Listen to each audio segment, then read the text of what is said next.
சூப்பராக இருக்கும். இது வந்து செயற்கை கிடையாது, இயற்கை காளான். அம்மா நம்ம உள்ள ஃபுல்லாக நெய்யாக உருகிக்கிட்டே இருக்கும். அதை பிராண வரும் ஃபுல்லாக பிரான் நிறையா இருக்கும். ஸோ இதை வந்து நம்ம சாப்பிட கிரேவியை கொஞ்சம் ஊற்றுவோம். முட்டை காளானை 2 எடுத்து அது வைக்கும். தோசையை நல்லா முக்கி நம்ம கிராவி போட்டு நல்லா ஊற விட்டு அப்படி சாப்பிடுவோம். கிரேவியை பாருங்க, செம்ம டேஸ்ட். இப்போ தான் நம்ம காளானை டேஸ்ட் பண்ணணும்.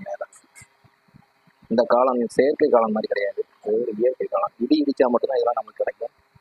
உள்ள பாருங்க அப்படியே மாவா, இதில் மட்டும்தாங்க இயற்கையாகவே கொழுப்புலாம் இருக்கும். செம்ம ஃப்ளெக்ஸியாக இருக்கும். சாப்பிடுமா?